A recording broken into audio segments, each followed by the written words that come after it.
सभी मित्रों को नमस्ते। आप किसी भी आर्य समाज में जाइए, प्रायः आर्य समाजों में स्वामी दयानंद सरस्वती, उनके विद्या गुरु दंडी स्वामी विरजानंद सरस्वती तथा स्वामी श्रद्धानंद आदि अनेक आर्य समाज के बड़े बड़े सन्यासी, विद्वान एवं नेताओं के चित्र लगाए जाते हैं। इतना ही नहीं, श्री रामचंद्र जी, श्री कृष्ण जी महाराज, गुरु नानक देव और कई देश के स्वतंत्रता सेनानियों के चित्र भी आपको आर्य समाज में लगे हुए मिलेंगे। आर्य समाज मूर्ति पूजा का विरोध किस आधार पर करता है, यह जानना बहुत जरूरी है। आर्य समाज एक वैदिक समाज है और परम आस्तिक समाज है। आर्य समाज ईश्वर की सत्ता में दृढ़ विश्वास करता है। आर्य समाज एक विशुद्ध एकेश्वरवादी संस्था है। वेदों में ईश्वर के संबंध में जो वर्णन पाया जाता है, वैदिक ग्रंथों में, उपनिषदों में, दर्शन शास्त्रों में जो ईश्वर का स्वरूप उपलब्ध है, आर्य समाज उसी ईश्वर को स्वीकार करता है। आर्य समाज किसी भी व्यक्ति को, मनुष्य को ईश्वर नहीं मानता है, क्योंकि वेदों में बहुत ही स्पष्ट प्रतिपादित किया गया है कि कोई भी मनुष्य कभी भी ईश्वर नहीं हो सकता, और न ही ईश्वर जो एक चेतन सत्ता है, एक अनादि सर्वव्यापक सत्ता है, एक अनंत सत्ता है, वह कभी भी मनुष्य के रूप में उत्पन्न नहीं होता है। ईश्वर अजन्मा है, अनादि है, अनुत्पन्न है। इसलिए कोई भी मनुष्य, चाहे वे कितना ही महान हो, आर्य समाज की दृष्टि से वह मनुष्य ही होता है, परमात्मा या ईश्वर नहीं होता है।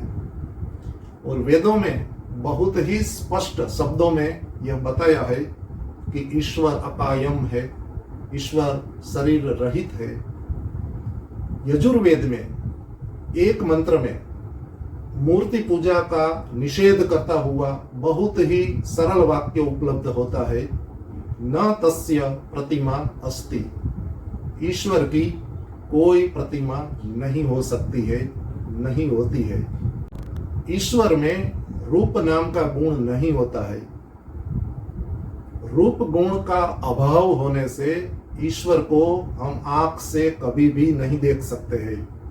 यह बहुत ही सरल सत्य है, किंतु दुर्भाग्य से कुसंस्कारों के कारण, गलत उपदेश करने वाले धर्माचार्यों के कुप्रभाव के कारण हमारे देशवासी इस सरल सत्य को भी आत्मसात नहीं कर पाते हैं।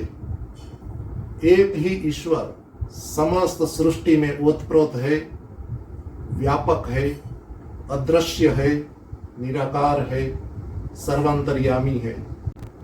मूर्ति ईश्वर की कभी भी संभव नहीं है। महापुरुषों के शरीर होते हैं, स्थूल शरीर होते हैं, जिन्हें हम अपनी आंखों से देख सकते हैं, जिसका हम फोटो ले सकते हैं, इमेज बना सकते हैं, चित्र बना सकते हैं, स्टैच्यू बना सकते हैं। और मानव जीवन के जिन जिन क्षेत्रों में महापुरुषों ने अपना योगदान दिया है, मानवता की सेवा की है, उन महान व्यक्तियों के चित्र, स्टैच्यू आदि होने चाहिए। आर्य समाज भी इस बात का कभी निषेध नहीं करता है। आर्य समाज की दृष्टि में आर्य समाज के प्रवर्तक स्वामी दयानंद सरस्वती भी मनुष्य ही है। स्वामी दयानंद ने वैदिक सिद्धांतों का अपने ग्रंथों में इतना स्पष्ट वर्णन किया है कि किसी भी आर्य समाजी को, चाहे वह शिक्षित हो, अशिक्षित हो या अतिशिक्षित हो, सभी आर्य समाजियों को इस बात में कोई संशय नहीं है कि स्वामी दयानंद सरस्वती मनुष्य थे, जीवात्मा थे, परमात्मा नहीं थे। इसलिए जब स्वामी दयानंद का चित्र आर्य समाज में लगाया जाता है तो इसके पीछे का प्रयोजन भी ठीक से समझना चाहिए। कोई भी व्यक्ति जब आर्य समाज में आता है तो उसे यह जिज्ञासा जरूर होती है कि इस समाज की स्थापना किसने की थी, इस समाज की स्थापना करने वाले स्वामी दयानंद कैसे दिखाई देते थे, उनकी वेशभूषा कैसी थी, उनका आकार प्रकार कैसा था, कैसे दिखते थे। इस दृष्टि से आर्य समाज में स्वामी दयानंद का एवं अन्य महापुरुषों का चित्र लगाया जाता है। कोई भी आर्य समाजी स्वामी दयानंद के चित्र को चेतन नहीं मानता है, जड़ ही समझता है, और न ही कोई आर्य समाजी स्वामी दयानंद के चित्र के सामने नतमस्तक होता है, क्योंकि वो इतना जानता है कि मूर्ति चाहे कैसी भी हो, छोटी हो, बड़ी हो, लकड़े की हो, पत्थर की हो, कागज की हो या सुवर्ण की हो, मूर्ति सदैव जड़ ही होती है, अचेतन ज्ञान शून्य ही होती है। चाहे एक छोटे से मंदिर में मूर्ति को लगाओ या अरबों रुपये से बनाए गए बहुत विशाल मंदिर में लगाओ, मूर्ति सर्वत्र अचेतन और जड़ ही होती है।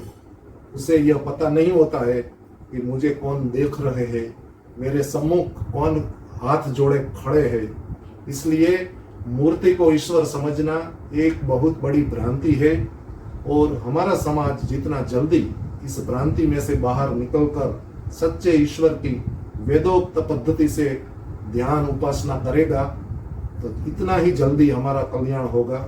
हम यदि द्वेष से प्रेरित होकर आर्य समाज के बारे में ही लोगों को भ्रांत करेंगे तो यह समाज की बड़ी कुसेवा होगी। आर्य समाज योग का प्रचार करता है, वैदिक उपासना पद्धति का प्रचार करता है, ध्यान का प्रचार करता है। बहुत बहुत धन्यवाद। नमस्ते।